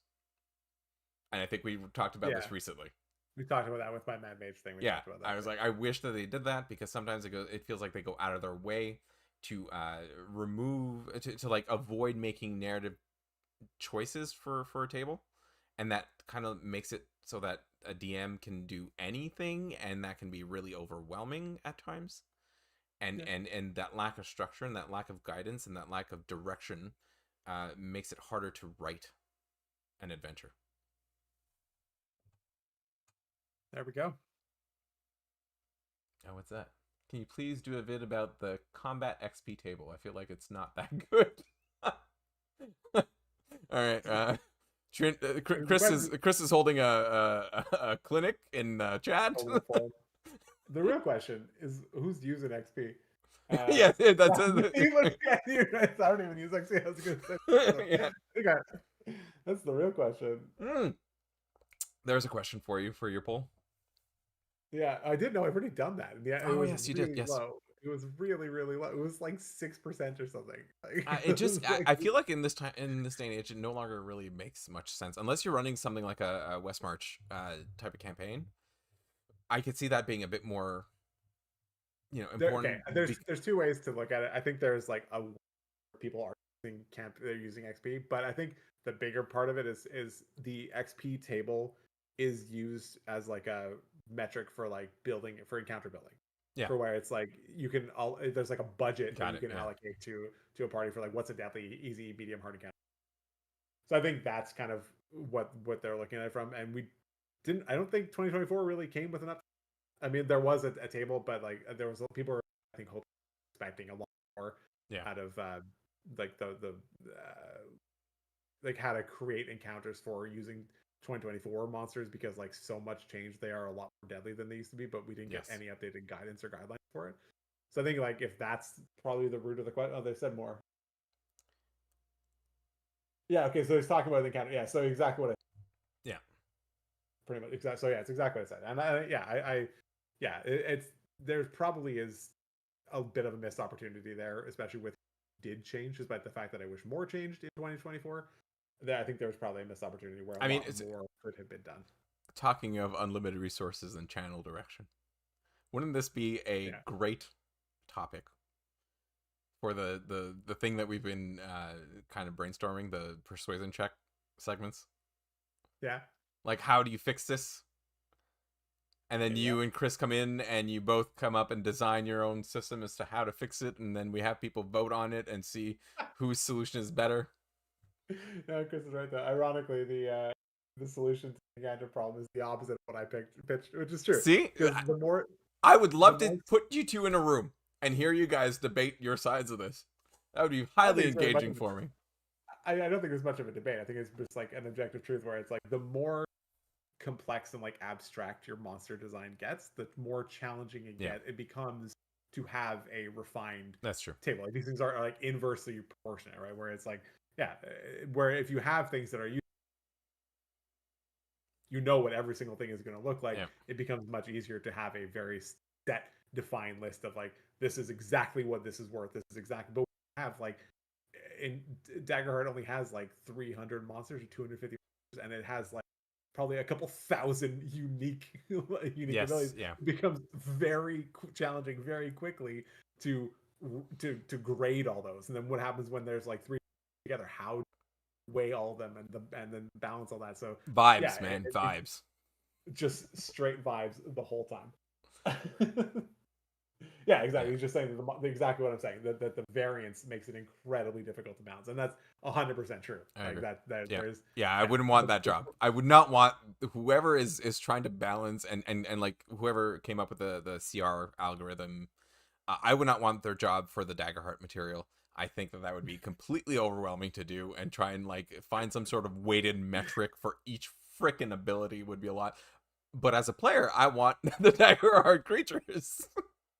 yeah, So this might absolutely. be one of those like you can't always have your cake and eat it too moments. Exactly, but I want it because I love cakes. I want Oh yes, you do. it. Probably a bit too much. Right. Well, I personally don't have any more questions. Yeah, that was this. I think a good place to end. This was a ton of fun. Thanks for hanging out, and thanks for dealing with my mic issues. One day I'll finally get this. I might have to buy a new microphone. We'll figure that out. I But would suggest you do or plug it in. it is plugged in. Oh my god. Okay, I need to fly to Montreal and and fix this all Yes, for you. yes, please. Um, it isn't that hard to take a D to D. I agree with that. No, I now think your it's mic very easy. was just off. Someone said that it's not that hard to take a Daggerheart and move. I said I think I agree with that mostly the other way. I actually kind of did it where I ran your power went out during the game, but Yes, I right. ran a D&D module in Daggerheart in real time. Like I did no prep work to do it. I just in real time I ran. It was one of the one shots from Vault. Yeah. I took it and I just ran it in Daggerheart in real time. I did zero prep. I didn't look ahead for anything, and it was very incredibly easy to actually do that. I was very satisfyingly easy to be, which is why I would say like the games are much more similar than Yeah. monsters were, but monsters were the hardest part. Just because the way that challenge rating works is very different. Yes. The monsters have very different abilities. That I was the mean, hardest part. works. Still able, works. I still would love to reverse engineer their challenge rating system. That was I the swear to God, master plan. I've come across a lot of calculators that have tried to do just that, and I'm sure they That, approach to what being significant. I mean, I'm sure they have approached significance. I would imagine that is true. That was just like this is like the dream goal when we started doing the data extracts. Was Oh like, my I would God. love to be able to reverse engineer their challenge rating equation, but I don't think we're quite there yet. No, But maybe it was like 2 weeks of almost full-time work trying to just extract the damage. yeah, that was a lot. That was a lot. But yeah, no, that was a ton of fun, guys. Thank you ever for hanging out, and hopefully for the next one I'll have something goes wrong. Last time your computer broke. This time my mic sucks. We'll figure it Yeah, out. maybe We'll the get Q&As are just cursed. As long as it doesn't do that while we do other things live, you know what? I'm fine. exactly. Well, I think we'll call it there for today. So thank you, and everyone have a But good one. yes, Enjoy. and his mic cut off halfway through, so yes, thank you everyone for joining. It's nice to see Chris in the chat. I have some questions for you after at some point, apparently, about the 3 spells that are more powerful than Wish, and apparently it's been answered, but I want your take. So I may hit you up. All right, everyone. Bye, everyone.